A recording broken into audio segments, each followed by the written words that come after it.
திடீர்னு கோவிட்ல வந்து நிறைய துர்மரணங்கள் நிகழ்ந்து கொண்டிருக்கு. அந்த அந்த காலகட்டத்துல நம்மளோட ஆசைகளும் அந்த நம்ம மரணத்தோட சேர்ந்து மறிச்சிடுது. ஸோ திடீர்னு நம்மளுடைய மரணம் நிராசையா அப்படியே நம்மளுடைய ஆசையும் அப்படியும் நம்மளோட மரணத்தோட சேர்ந்து போயிடுது. ஆனா உலகம் அதோட அப்படியே ஓடிக்கிட்டே இருக்கு. ஸோ அந்த கேள்வியை அட்ரஸ் பண்ணணும்னு தான் இந்த கேரக்டர் எழுதப்பட்டது. ஸோ இவரோட அப்சஷன் வந்து இதுதான்.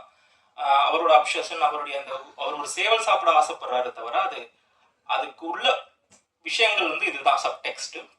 இன்னொரு கேள்வி வந்து நிறைய எங்க ஊர்ல வந்து கணவனால் துன்புறுத்தப்படுற பெண்கள் வந்து அவங்களுடைய டொமஸ்டிக் வாழ்க்கையில வந்து ஒரு தீர்வே இருக்காது. அது வந்து ஒரு பெரிய தொடரா போய்கிட்டே இருக்கும். எனக்கு சில நேரங்கள்ல அந்த மாதிரி வீடுகள்ல வந்து நிறைய குடிச்சிட்டு இறந்துருவாங்க. ஸோ இறந்ததுக்கு அப்புறம் அந்த பெண்கள் வந்து ரொம்ப சுதந்திரமா இருக்கிறது நமக்கு தெரியும். ஸோ இந்த மாதிரியான இந்த கேள்விகளை அட்ரஸ் பண்றதுதான். ஸோ அந்த சூழல்ல ஒருத்தருடைய மரணம் இன்னொருத்தருக்கு விடுதலை தருது. ஸோ இந்த ரெண்டு கேள்வியை அட்ரஸ் பண்றதுதான் இந்த படமா நான் எழுதினேன். அப்புறம் இந்த கதையுடைய மூலம் வந்து அண்ணா சென்ச்சுரி நூலகத்துல வந்து படிச்சுட்டு இருக்கும் ரெகுலரா படிக்கும் போது கந்தர்வன் எழுதிய கதை வந்து எனக்கு இதனுடைய தொடக்க புள்ளியா இருந்தது. ஸோ இதுதான் இந்த படம் ஆரம்பிச்ச விதம்.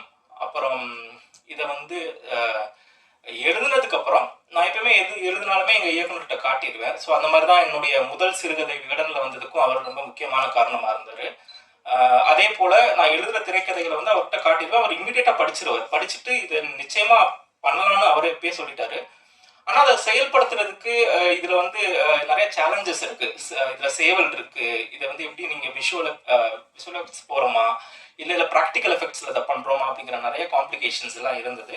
ஸோ அதெல்லாம் வந்து பொறுமையா சால்வ் பண்றதுக்கு டைம் ஆச்சு. ஆனா திடீர்னு என்னோட ஃப்ரெண்டு வந்து அசோக்னு ஒரு பையன், அவன் வந்து இந்த மாதிரி திலானி ரவீந்திரன் வந்து அப்படின்னு ஒரு ப்ரொடியூசர், அவங்க தான் அந்த படத்தோட முதல் தயாரிப்பாளர்.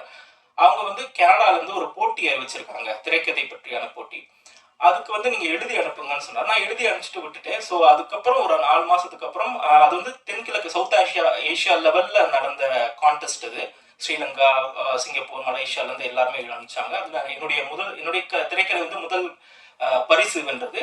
அதனுடைய ஃபண்டும் அப்புறம் ராஜமுருகன் சாரோட கோ ப்ரொடக்ஷனும் சேர்ந்து இந்த படம் எடுப்பாங்க. ஒரு வருஷத்துக்கு முழுக்க திரைப்பட விழாக்களுக்குள்ள போச்சு. அதுக்கப்புறம் கேரளாவோட சிறந்த ஸ்டேட் அவார்டு அந்த IDFSK வாங்குச்சு. அதுக்கப்புறம் அந்த படத்துக்கு உடைய விசிபிலிட்டி அதிகமாயிடுச்சு. இப்போ நாங்கள் எந்த இதுக்குமே நாங்கள் அடுத்து அனுப்பலை. பெஸ்ட் ஃபிலிம் வாங்கினால உலகம் முழுக்க இருக்க ஃபெஸ்டிவல்ஸ்லேருந்து எங்களுக்கு என்கொயரி வந்துட்டே இருந்தது. நிறையா அவங்களே கேட்டு வாங்கி போட்டுட்டாங்க. அதுக்கப்புறம் இந்த படத்தை கரெக்டாக கொண்டு சேர்க்கறதுக்கு ஒரு டைம் ஆச்சு. ஸோ அது வந்து ஏன்னா பொதுவாக இண்டிபெண்டா பண்றது பெரிய ஸ்டார் காஸ்ட் இல்லாத படங்களுக்கு வந்து அது பெரிய சிக்கல். ஸோ OTT சொல்லி முபி ட்ரை பண்ணோம். முபி வந்து ரொம்ப லாங் லிஸ்ட் போயிட்டு இருந்தது. ஸோ இந்த படத்தை வந்து ஃபைனலாக இங்கே கொண்டு வந்து அதுவும் ட்ரீம் வாரியர்ஸ் மாதிரியான ஒரு பெரிய ப்ரொடக்ஷன் வந்து சப்போர்ட் பண்ணுறது, ஷோல்டர் பண்ணுறது வந்து it's a great thing actually. இது வந்து ஒரு படத்தை இன்னி வர உதவி இயக்குநர்களுக்கு இது ஒரு ரூட்டா இருக்கும். ஸோ அதுக்கு வந்து I thank dream warriors team. பிகின் பிரகாஷ் சார்ல இருந்து அவர் தான் முதல் ஒரு 3 வருஷத்துக்கு முன்னாடி இந்த படம் பார்த்துட்டாரு. அவர் அவார்ட்லாம் வாங்குறதுக்கு முன்னாடியே ஹி செட் லைக் அவருக்கு ரொம்ப பிடிச்சிருந்தது. தென் பிரபு sir and then we start with Alauddin, Gugan sir, அப்புறம் Krishna. I thank everybody to bring this to what you have done to this Little Wings is really a great thing. அப்புறம் வந்து எங்களுடைய வரிசை அந்த caste and crew சொல்லிடுறேன். மணிமேகலை அம்மா நாங்கள் வந்து திருவண்ணாமலையில் எழுத்தாளர் பவாச்சலத்தருடைய அவருடைய 10ஆயிரத்துல மீட் பண்ணி, அதுக்கப்புறம் ஐயா இதுல இருந்த காளிதாஸ் ஐயா இருக்கார் இல்லையா, அவர் நடிச்சவர், அவரும் 2 பேருக்கும் நம்ம ஸ்கிரிப்ட் ரீடிங் செஷன் வச்சு ப்ராப்பரா அந்த செஷன் முடிஞ்சதுக்கு அப்புறம் ஒன்னொன்னா காசு பண்ணி நாங்கள் பண்ணோம். 2 பேருமே ரொம்ப பிரமாதமா லைக் செட்டுக்கு வர்றதுக்கு முன்னாடியே we had like countless rehearsals, script reading பண்ணோம், அப்புறம் காஸ்டியூம் போட்டு ரிஹர்சல் பண்ணோம். ஸோ ஏன்னா இந்த படம் ஃபுல்லாக லைவ் ரெக்கார்டிங் இல்லையா, எல்லாமே வந்து ஆன்செட் ரெக்கார்டிங். நீங்கள் எல்லா எமோஷனுமே அங்கேயே பிடிச்சாகணும். ஸோ அதனால தரோவா ஈவன் நான் வந்து எடுக்கும் போது ஒரு வரி கூட டயலாகும் மாற்றலை. என்ன எழுதப்பட்டதோ அதெல்லாம் நாங்கள் எடுத்தோம். ஸோ ரொம்ப சிறப்பாக நடித்த காளிதாஸ் தோழர், ஏன்னா அவர் இல்லை இப்போ, ஆனா அவர் வந்து ஒரு 30 வருஷம் அவருடைய பெரிய கனவா இருந்தது. அவர் ஏன்னா வீதி நாடகங்கள் நடிச்சிட்டு இருந்தாரு. அவருக்கு ஏதாவது ஒரு பெரிய அங்கீகாரம் கிடைக்கும்னு ஏங்கிட்டு இருந்தாரு. இந்த படம் அதை அமைச்சு கொடுத்தது. கோவா சர்வதேச திரைப்பட விழாவிலையும் சரி, மும்பையிலையும் சரி, எங்கெல்லாம் ஸ்கிரீன் பண்ணுமோ அந்த படம் அந்த இடங்கள்லாம் அவர் வந்து பயங்கர ரிசப்ஷன் இருந்தது. அப்புறம் ராம்ஜி வந்து மெகந்தி சர்க்கஸ்ல நான் அவரை அந்த படத்துல இருந்து கண்டெடுத்தது. ஸோ அவருக்கு ரொம்ப சிறப்பாக பண்ணியிருந்தார். அவருக்கு வந்து மதுரை ஸ்லாங் ரொம்ப சிறப்பாக வந்தனால எனக்கு வந்து இந்த மொத்த படத்துலையுமே மதுரை ஸ்லாங் வந்து ரொம்ப பிச் பர்ஃபெக்டாக அவர் பேசியிருந்தார். ஸோ அதுக்கு I thank Ramji sir for coming all the way from Madurai. அப்புறம் வந்து வரிசையாக ப்ரொடக்ஷன் கம்பெனிஸ் வந்து View Finder, Comrade Talkies, Rajaguru சாரோட ப்ரொடக்ஷன் டீம், அவங்க வந்து இதுக்கு எல்லா விதத்துலையும் சப்போர்ட் பண்ணாங்க, மீடியா லெவல்லையும் சரி எல்லாத்துலையும். ஸோ அது வந்து நான் உதவி இயக்குனராக இருக்கிறதுனால இன்னும் எனக்கு கூடுதல் சிறப்பு. என்னன்னா நீங்க வந்து கிரியேட்டிவாகவும் அவர்கிட்ட உரையாட முடியும். ஜஸ்ட் ப்ரொடியூசர் இல்லாமல் இப்போ இந்த படம் பார்த்துட்டு அவருக்கு நிறைய கரெக்ஷன் இருந்தது சொன்னார், அதெல்லாம் நான் சரி பண்ணேன். அதுக்கப்புறம் இந்த படம் இவ்வளோ சிறப்பாக வர்றதுக்கு காரணம் ரொம்ப நாள் பசிக்கான உணவாக இந்த குறும்படம் உங்களுக்கு இருக்கும். வரக்கூடிய வரவேற்பு இன்னும் நிறைய பசியை உருவாக்கும்னு நம்புறேன். இதே மாதிரி வெற்றி உங்களுடைய திரைப்படத்துக்கும் கண்டிப்பாக கிடைக்கும். மீண்டும் உங்களுக்கு ஒரு பெரிய வாழ்த்துக்கள். Thank you very much. அடுத்ததாக இந்த படத்தினுடைய ஃபீமேல் லீட். நான் வந்து வரும்போது ஒரு இன்ட்ரடக்ஷன் கொடுத்துருந்தேன். பட் நிறைய நேரம் நாங்கள் உள்ள உட்காந்துருந்தோம். அந்த நேரம் நான் சொல்லணும்னு நினைச்சேன். பட் ஐ தாட் இது வந்து மேடையில தான் சொல்லணும் அப்படின்னு. எக்கச்சக்கமான பெண்களினுடைய குரலாக தான் உங்களுடைய கதாபாத்திரங்கள் எல்லாமே அமைஞ்சிருக்குன்னு நினைக்கிறேன். பல சொல்லப்படாத சுமைகளை ரொம்ப இயல்பாக காமிக்கக்கூடிய ஒரு திறன் உங்கள்கிட்ட இருக்கு. அதே மாதிரி தான் இந்த லிட்டில் விங்ஸ்லையும் நான் பார்த்தேன். மீண்டும் ஒரு பெரிய வாழ்த்துக்கள். இந்த குறும்படம் உங்களுக்கு எவ்வளவு ஸ்பெஷல் அப்படிங்கறத நீங்க பகிரணும்னு ஆசைப்படுறேன். Over to you ma'am.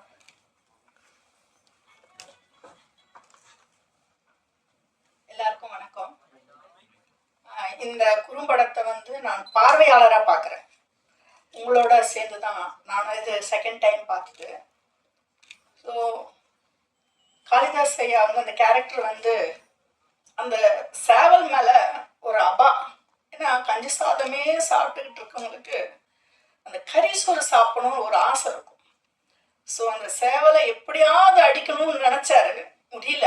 கடைசியில் முடிச்சாரு, ஆனால் அவரும் முடிச்சுட்டுக்காரு.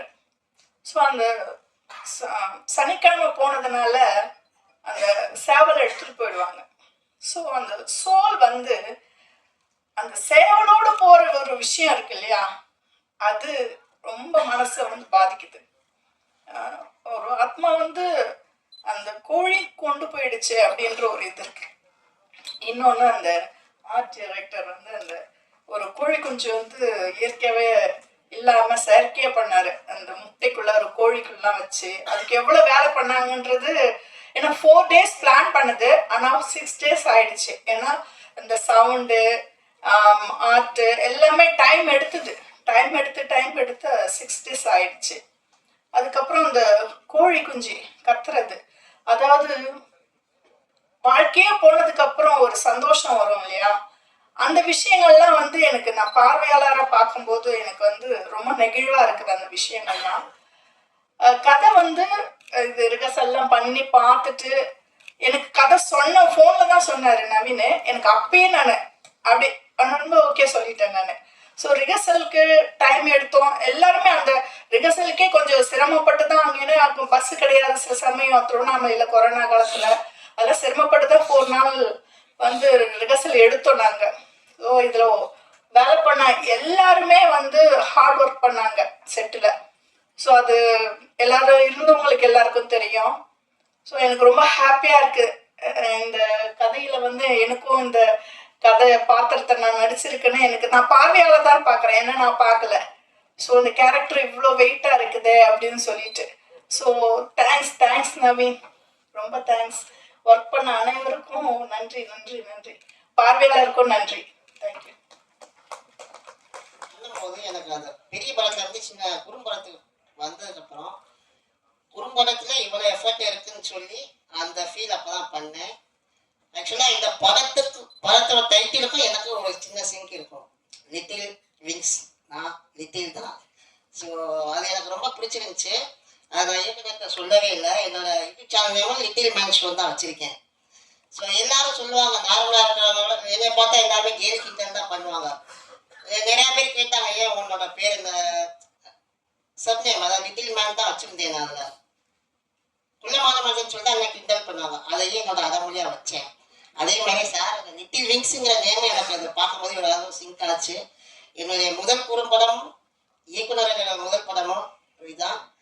ஃபர்ஸ்ட்லேயே நேஷனல் அவார்டு வாங்கிச்சு. ரொம்ப சந்தோஷம். என்னோட குடும்பத்தில் எல்லாருமே ரொம்ப சந்தோஷப்பட்டாங்க. அதாவது நான் முதல் பெரிய படம் பண்ணப்போ கூட அவங்க அவ்வளோ சந்தோஷப்படலை. என்னுடைய முதல் குறும்படம் ஃபர்ஸ்ட் பண்ணும்போது அவார்டு வாங்கியிருக்குன்னு சொன்னோடனே அவ்வளோ சந்தோஷப்பட்டாங்க. ரொம்ப நன்றி நவீன் சார் மற்றும் இயக்குனர் ராஜ்மோகன் சார் அவங்களுக்கும் எல்லாத்துக்கும். இந்த டீமில் எல்லாமே அவ்வளோ எஃபர்ட் அவ்வளோ ஹார்ட் ஒர்க் பண்ணாங்க. ஏன்னா நான் பெரிய படத்தில் பண்ணப்போ கூட எனக்கு வந்து இந்த ஃபர்ஸ்ட்டு ரிஹர்சல்லாம் எதுவுமே கிடையாது, பண்ணதில்லை, அந்த எக்ஸ்பீரியன்ஸே கிடையாது. ஆனால் ஒரு படம்னா இப்படி தான் இருக்கும், இப்படி தான் பண்ணணும், இப்படி தான் இருக்கும்னு சொல்லி ரிஹர்சலுக்கும் என்னை கூப்பிட்டு வந்து பாருங்கள், எல்லாம் பண்ணுங்கள், நீங்களும் ட்ரைனிங் எடுங்கன்னு சொல்லி ஃபஸ்ட்டு 4 days ரிஹர்சல் பண்ணி திருவண்ணாமலையில் அதுக்கப்புறம் போய் ஷூட் பண்ணால் அங்கே ரொம்ப சேலஞ்சிங்காக இருந்துச்சு எல்லாமே. ஏன்னா அந்த காலனால மழை திடீர்னு வெயில் அடிக்கும், எல்லாம் ரெடியாக இருக்கும், பார்த்தா கிளைமேட் உள்ளே போயிடும். அந்த சீன் பார்த்துப்பீங்க, வீட்டுக்குள்ளே இருக்கிற சீன்லாம் இருட்டுக்குள்ளே இருக்கிற மாதிரி தான் இருக்கும். ஸோ திடீர்னு பார்த்தா வெளிச்சம் ஓவராக இருக்கும், திடீர்னு இதாக இருக்கும். அது ரொம்ப கஷ்டப்பட்டு எடுத்தோம். இதை விட ரொம்ப கஷ்டமான என்ன விஷயம்னா அந்த கோழியை வச்சு அதை மெயின்டைன் பண்ணி மேட்சிங் பண்ணி எடுத்தாரு. நம்ம நடிச்சிடலாம், கோழி நடிக்க சொல்ல முடியாது. ஸோ அது வர மாதிரி போகிற மாதிரி கரெக்டாக செட் பண்ணி இயக்குனர் வந்து அருமையாக பண்ணியிருந்தாங்க. நான் உட்காந்து ஷூட்டில் அந்த 6 days உட்காந்து அவங்க கூட உட்காந்து பார்த்துட்டாங்க. அவ்வளோ அருமையாக பண்ணியிருந்தாங்க. ரொம்ப நன்றி. Team various next level sir எடுத்துருக்காங்க.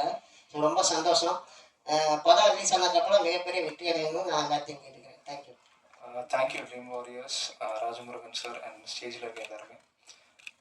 நவீனை வந்து நான் ராஜமுருகன் சார் மூலயமா தான் பார்த்தேன். ராஜமுருகன் சாரில் ஒர்க் பண்ணணுன்ற ரொம்ப நாள் ட்ரை பண்ணிட்டு இருந்தேன். ஸோ ஃபர்ஸ்ட் வந்து அவர் அவங்க அசிஸ்டண்ட் மீட் பண்ண வச்சார். Then this whole project happened. Naveen வந்து ஒரு extremely talented friend of mind. First டேரக்டராக மீட் பண்ணேன், இப்போ ஃப்ரெண்ட்ஸ் ஆகும். அவர்கிட்ட நான் அடிக்கடி மீட் பண்ணணும்னு ஆசைப்படுவேன். ஏன்னா அவர் வந்து ஏதாச்சும் ஒரு ஸ்டோரி சொல்லுவார், இன்ட்ரெஸ்டிங்காக இருக்கும். நம்ம அதை பண்ணுறோமோ இல்லையோ, லைக் இதை இப்படி பண்ணலாம், இது படமாக பண்ணும்போது இந்த மாதிரி ஸ்கோர் பண்ணலாம், இந்த ஆர்கெஸ்ட்ரா கூப்பிடலாம், இந்த மாதிரி மியூசிக் அப்ரோச் பண்ணலாம்னு சொல்லிட்டு வீல் சும்மா have a discussion, we'll manifest a lot. So அந்த மாதிரி தான் லிட்டில் விங்ஸ் ஸ்டார்ட் ஆச்சு. லிட்டில் விங்ஸ் வந்து என்னோட கெரியரில் நான் ஸ்டார்ட் பண்ணும் போது ஒரு டெப்த்தான மூவி ஒர்க் பண்ணாதான் ஒரு மியூசிக் டைரக்டருக்கு நல்ல நேம் கிடைக்கும். ஸோ நான் இதை வந்து ஷார்ட் ஃபிலிமாக பார்க்கவே இல்லை, நான் வந்து ஒரு நல்ல கண்டென்ட்டாக தான் பார்த்தேன். எல்லாருக்கும் வணக்கம். நவீன் வந்து ஷார்ட் ஃபிலிம் பண்ணணும்னு வந்தார். வந்து நிறைய படம் எனக்கு பிடிச்சிருந்தது. நம்ம ஷார்ட் ஃபிலிம் 4 இயக்குனர் டைம்லலாம் பண்ணோம். ஃப்ரெண்ட்ஸ் கிட்ட மொத்தமாக ஒரு 10 பண்ணிப்போம் வச்சுங்களேன். கேமரா வேண்டியது ரெண்ட்டுக்கு எடுத்துருவோம். ரெண்ட்னா ஃப்ரீயாக தான் எடுத்துப்போம். ஸோ மிஞ்சி போனால் 25,000 1 லட்சத்தில் ஒரு ஷார்ட் ஃபிலிம் எடுப்போம். நவீன் கேட்குறது பட்ஜெட் எவ்வளோ? 30 லட்சமா? நான் வாழ்க்கையில் அதிகமான ப்ரொடக்ஷன்லாம் பண்ண ஒரு ஷார்ட் ஃபிலிம்னா இதுதான். அப்போ நவீன் சொல்லும்போது இது இல்லை, இது வந்து ஃபெஸ்டிவலுக்கு அனுப்புகிற மோட் ஆஃப். நான் பண்ணது எல்லாமே ஃபெஸ்டிவல் கிடையாது. 4 இயக்குனர் டைமில் பண்ணுறது எல்லாமே அந்த ஷோ பண்ணது தான் நான் பண்ணேன். ஒரு சந்துரும் பவனுக்கு மட்டும் தான் பண்ணது. ஸோ அப்போ கேட்கும்போது என்னோட குவாலிட்டி வந்து ஃபிலிம் குவாலிட்டி இருக்கணும், மேக்கிங் ஸ்ட்ரக்சர் எல்லாமே எனக்கு ஃபிலிமோட ஸ்ட்ரக்சர் தான் இருக்கணும் அப்படின்னாரு. ஸோ ரொம்ப சந்தோஷம். நவீன் ப்ரொடியூசர் யாருன்னு கேட்டேன். திலானி ஒரு கோடி கும்பிட்டு கூப்பிட்டுருங்க. வாழ்க்கையில் 30 லட்சம் போட்டு ஒரு ஷார்ட் ஃபிலிம் எடுத்து இருக்க பெரிய மனசு அவங்களுக்கு தான். ஸோ வாழ்க்கையில் யாரும் அவ்வளோ காசு கொடுக்கல ஷார்ட் ஃபிலிமுக்கு அப்படின்னு சொல்லும்போது இன்னொன்று எனக்கு ரொம்ப பிடிச்சது. அதுக்கப்புறம் எனக்கு சேலஞ்சிங்காக இருந்தது லைவ் சவுண்ட். இது நான் பண்ணதே இல்லை. நான் பண்ணுற படங்களாக இருக்கட்டும், ஷார்ட் ஃபிலிமாக இருக்கட்டும், எதுவும் லைவ் சென்ட் பண்ணதே இல்லை, ஆடுக்கும் சரி. ஸோ இது லைவ் சென்ட் போடுறதுனால எனக்கு இன்ட்ரெஸ்டிங்காக இருந்தது. லைவ் சென்ட் பண்ணீங்கன்னா அப்படின்னா ஸ்கிரிப்ட் அது கட்டி கொடுத்துருந்தார். ஆனால் லைவ் சொன்னால் வித்தவுட் ஸ்கிரிப்ட்லேயே நீ லாக் பண்ணி அந்த டைலாக்கும் அதுக்கப்புறமா கரெக்ஷனே பண்ண முடியாது. ஸோ அந்த மாதிரி ஒரு இன்ட்ரெஸ்டிங் ஒர்க் எனக்கு ஒர்க் பண்ணலான்னு தோணுச்சு. ஸோ அப்புறம் நீங்கள் என்ன கொடுக்குறீங்களோ நவீன் பண்ணிடுங்க, நான் இதை பண்ணுறேன், நான் உங்களுக்காக நான் பண்ணி கொடுக்குறேன் அப்படின்னு ஒவ்வொரு டைம் வரும்போது ஏதோ ஒரு கதை சொல்கிறது. ஸோ அந்த மாதிரி தான் நவீனோட நட்பு எனக்கு இருந்தது. ஸோ இந்த கதையை படிக்கும்போது எனக்கு வந்து எனக்கோட கிராமங்கள் நான் வில்லேஜ்லாம் வளர்ந்தது, எனக்கு அதுதான் ஞாபகம் இருந்தது. நான் ஸ்கூல் படிக்கும்போது எங்கள் அம்மா கோழிக்கோடை வச்சுப்பாங்க. கோழி நிறையா வளர்ப்பாங்க, அம்மாச்சிலாம் வளர்ப்பாங்க. சாயங்காலம் 6 மணிக்கெலாம் அடைக்கிற பொறுப்பு எனக்கு இருக்கும். நம்ம விளையாண்டு லேட்டாக போய் அடைச்சுன்னா அன்றைக்கி விழுவும் அடி. 6 மணி கோழி போனால் ஏதாவது நாய்க்கு பிடிச்சி தனியாக தர போகிறோம்மாங்க. சரி ஒரு நாள் வருவோம்மா இவ்வளோதான் அடைக்கிறேன், ஏமா கோழியெல்லாம் சமைச்சு தர மாட்டேங்க. கோழி சமைச்சேன்னா 2 ஆப்ஷன் தான். எவனாவது சொந்தக்கார மாமா மச்சம் வரணும், இல்லை ஏதாவது நல்ல நாள் பெரியனாலும் கோழி வெட்டுவாங்க. மற்றபடி எதுவுமே கோழியே நான்வெஜ்ங்கிறது கம்மியாக தான் இருக்கும். அந்த மாதிரி எனக்கு அந்த ஞாபகங்கள்லாம் எனக்கு வந்துச்சு இந்த ஸ்கிரிப்ட் படிக்கும்போது. ஸோ அந்த ஞாபகங்கள் கிராமங்கள் இருக்கும்போது அந்த ஹஸ்பண்ட் ஒய்ஃப்குள்ள இருக்கிற நவீன் சொன்ன மாதிரி அந்த இது நிறைய பார்த்துருக்கேன் நான். அதெல்லாம் என் கண் முன்னே வந்ததுனால எனக்கு ரொம்ப பிடிச்சிச்சு இந்த ஸ்கிரிப்ட். ஸோ அதனால் அதுபோது பண்ணும்போது இன்ட்ரெஸ்டிங்காக இருந்தது. ஸோ அதெல்லாம் இருக்கும்போது நம்மளுக்கு ஒரு ஃபீல் இருக்கும்ல, சரி நல்லா இருக்கு அப்படின்னு சொல்லி பண்ணது தான் அந்த ஷார்ட் ஃபிலிம். எனக்கு ஒரு லேர்னிங் ப்ராசஸ் தான் லைவ் சவுண்டு இருக்கிறதுனால. ஸோ அது இல்லாமல் இந்த ஃபெஸ்டிவலுக்கு எனக்கு போது ஒவ்வொரு டைம் ஒரு கட் மாறிக்கிட்டே இருக்கும். ஸோ அது ஒரு எப்படின்னா நம்மள ஒரு டியூன் பண்ணும், பொறுமையை இன்னும் டியூன் பண்ணும். இந்த ஃபெஸ்டிவல் அனுப்பும் போது தான் ஒவ்வொரு ஃபெஸ்டிவல் முடிஞ்சு கொஞ்சம் கரெக்ஷன் பண்ணி வேற ஒரு டைப்ல அனுப்பலாமா அந்த மாதிரி. ஸோ அது லேர்னிங் தான் எனக்கு ஒரு எக்ஸ்பீரியன்ஸ் வச்சுக்கலாம் அந்த ஷார்ட் ஃபிலிம். ஸோ அந்த எக்ஸ்பீரியன்ஸ் கொடுத்த நவீனுக்கு ரொம்ப நன்றி. ஸோ முன்னாடி ட்ரை மாதிரி இது வாங்குறாங்க, ஒரு டீசர் மாதிரி பண்ணிக்கலாம். ஓகே நவீன் பண்ணிக்கலாம் நவீன். ஸோ நல்லபடியாக ரிலீஸ் ஆகுதுன்னா ரொம்ப சந்தோஷம். ரொம்ப நாள் கழிச்சு ரிலீஸ் ஆகுது. So end of the day Dreamer சேனலில் வரதுல ரொம்ப சந்தோஷமா இருக்கு. அண்டு இதை உங்களுக்கு பிடிச்சா உங்களுக்கு கண்டிப்பாக பிடிக்கும்னு நினைக்கிறேன். ஸோ நீங்கள் எழுதி இதை எவ்வளோ தூரம் மக்களுக்கு ஆடியன்ஸ்க்கு கொண்டு சேர்ப்பீங்க நம்புகிறேன். நன்றி, வணக்கம். அசிஸ்டன்ட் டைரக்டர்ஸ் பற்றி மறந்துட்டேன். செல்வா இங்கே இருக்காரு. செல்வா இந்திரி செல்வா தான் வந்து இந்த சேவல் எப்படி பண்றதுலாம் சொல்லி எப்படிலாம் இதை ஹேண்டில் பண்ணலாம் அப்படின்னா ஈஸியா டெலிலென்ஸ் வச்சு நம்ம கொஞ்சம் ஃபாலோ பண்ணலாம், அப்சர்வ் பண்ணலாம். ஆனா சேவல் தப்பிச்சு போச்சுன்னா என்ன பண்றதுன்னு எங்களுக்கு ஐடியா இல்லை. ஏன்னா அந்த காட்டுக்குள்ள மிஸ் ஆயிடும். ஸோ நாங்க வந்து ட்வின் சேவல் பிடிச்சிட்டோம். ஆக்சுவலா நீங்க பார்த்தது வந்து 2 சேவல். ஸோ 2 சேவலுக்கு வந்து எனக்கு அந்த ஜிப்சியில வந்து நிறைய குதிரைகள் யூஸ் பண்ணனால எனக்கு அது அந்த அந்த லாபகம் சூத்திரம் தெரிஞ்சிருச்சு. அதனால என்ன 2 சேவலுக்கும் ஒரே சிவப்பு கால்கட்டு போட்டுட்டு அதை வச்சு நாங்கள் 2 பேரும் விஷுவலா நாங்கள் ஹேண்டில் பண்ணிடுவோம். ஒரு பையன் இருக்கான், அவனை ஒரு முக்கியமான டைரக்டர்கிட்ட சேர்க்கறதுக்காக ரொம்ப ட்ரை பண்ணேன்.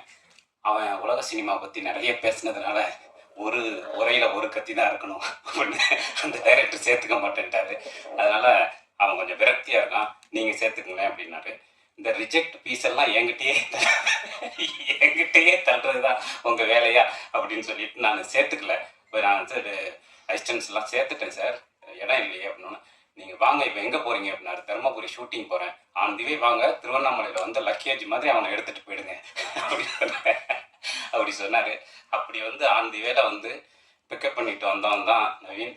ஆனால் அதுக்கப்புறம் வந்து அவனோட பழக ஆரம்பித்த பிறகு எனக்கு அவனோட பழகின கொஞ்ச நாட்களே எனக்கு தெரிஞ்சுது, நிச்சயமாக சந்தோஷ் சொன்ன மாதிரி இந்தியாவின் முக்கியமான இயக்குனர்கள்லாம் ஒருத்தனாக வருவான். நிச்சயமாக அப்படியான ஒரு சென்ஸ் உள்ளவன், தொடர்ந்து நிறைய படிக்கிறவன், நிறைய பயணம் செய்கிறவன், நிறைய படங்கள் பார்க்குறவன், நிறைய உழைக்கிறவன். அதனால் இப்போ வந்து மணிசார்ட்ட இருக்கான். இப்போ வந்துட்டு அப்படியான ஒரு பெரிய ஸ்பேஸ் வந்து அவனுக்கு தொடர்ந்து அவனுடைய உழைப்புக்கு அங்கீகாரமாக கிடைக்குது. அப்படி வந்து அவன் என்ன எழுதினாலும் கொண்டு வந்து கொடுப்பான். அப்படி இந்த கதை கந்தர்வனுடைய கதையை எழுதிட்டு வந்து கொடுத்த உடனே இது நிச்சயமாக நீ வந்து படம் பண்ணலாம். ஏன்னா இது ஒரு 20 நிமிஷம்னாலும் இது பேசுகிற விஷயம் வந்து பெரிய ஃபிலாசபியை பேசுது. சொன்ன மாதிரி பசியை பற்றி பேசுது, ஒரு ஆண் பெண் உறவை பற்றி பேசுது, நம்முடைய கலாச்சாரத்தை பற்றி பேசுது. ஸோ ஒரு மனிதனுடைய நிராசை பற்றி பேசுது. எல்லாம் முடிந்த பிறகு அவன் என்ன எடுத்துகிட்டு போகிறான் அப்படிங்கிற ஒரு பெரிய ஃபிலாசபியோடைய ஒரு வடிவத்தை பேசுது. ஸோ இவ்வளோ விஷயத்தை பேசுது. இது நிச்சயமாக நீ எடு அப்படின்னு சொன்னேன். அப்போ திலானி கரெக்டாக ப்ரொடியூசர் அவங்க வந்தாங்க. ஸோ அவங்களோட கோ ப்ரொடக்ஷன் பண்ணக்கூடிய ஒரு வாய்ப்பு வந்தது. காம்ரேட் டாக்கீஸ் வந்து தொடர்ச்சியாக வந்து நிறைய டாக்குமெண்ட்ரிஸ் பண்ணிகிட்டு இருக்கோம். எங்க கூட ஒரு பெரிய டீம் இருக்காங்க, சிந்தன் தோழர் உட்பட ஒரு 10 பேர் இருக்காங்க. ஸோ அவங்க நிறைய டாக்குமெண்ட்ரிஸ் எடுத்துகிட்டு இருக்கோம். சமீபத்தில் கூட வாச்சாத்தை பற்றி எடுத்த டாக்குமெண்ட்ரி வந்து இன்னைக்கு மிக முக்கியமான பேசு பொருளாக இருக்குது. அந்த மாதிரி டாக்குமெண்ட்ரிஸ், ஷார்ட் ஃபிலிம்ஸ் எடுத்துகிட்டு இருக்கோம். அதில் முக்கியமாக இந்த லிட்டில் விங்ஸ் எடுத்தது வந்து உண்மையிலேயே நான் வந்து ரொம்ப பெருமிதமாக உணர்றேன்.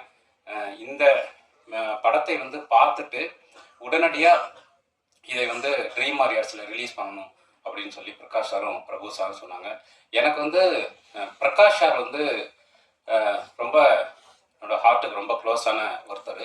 அடிக்கடி வந்து நாங்கள் ஃபோனில் பேசிக்கும் போது திடீர்னு கூப்பிடுவார். ஒரு முருகவேலுடைய ஒரு கதை படித்தேங்க, இந்த கதை ஃபிலிம் பண்ணால் ரொம்ப நல்லாயிருக்கும், அப்படின்னு சொல்லுவார். அந்த மாதிரி நிறைய லிட்ரேச்சர்ஸ் படிச்சுக்கிட்டே இருக்கிற ஒருத்தர் பிரகாஷ் சார். ஸோ அந்த மாதிரி ஒரு ப்ரொடியூசர் அமையிறது ரொம்ப அபூர்வம், உண்மையிலேயே அபூர்வம் இன்னைக்கு இந்திய சினிமா சூழலில்.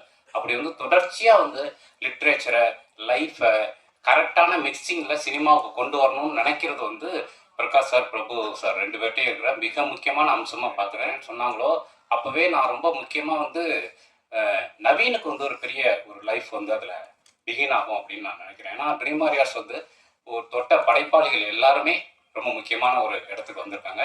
ஏன்னா அப்படிப்பட்ட விஷயத்தை தான் ட்ரீம் வாரியர்ஸ் தொடர்ந்து பண்ணுவாங்க. அதனால ஒரே நேரத்தில் இப்படியான ஒரு படைப்பை எடுத்துகிட்டு வந்ததுக்கும் நவீனுக்கு ஒரு முக்கியமான டோரை ஓப்பன் பண்ணதுக்கும் ட்ரீம் வாரியர்ஸ்க்கு தேங்க்யூ சார்.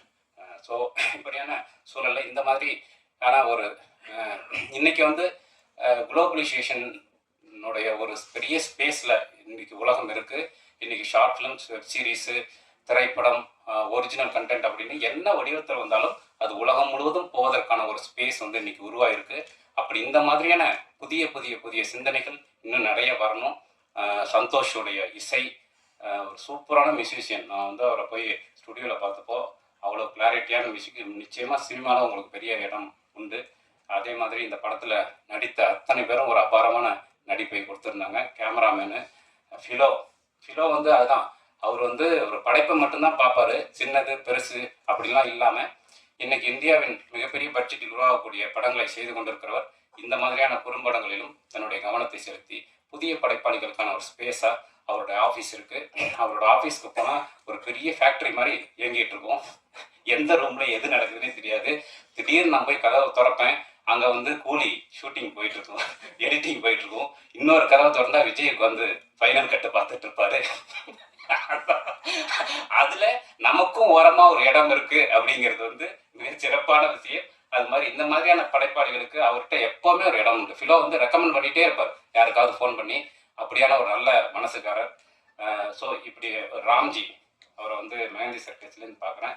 இப்படியான அழகான நல்ல படைப்பாளிகளுக்கும் நடிகர்களுக்கும் எப்போதும் ஒரு மேடையாக இந்த ட்ரீம் வாரியர்ஸ் இருக்கும்னு நான் நம்புகிறேன். Thank you very much. பத்திரிகையாளர் அத்தனை பேருக்கும் நன்றி.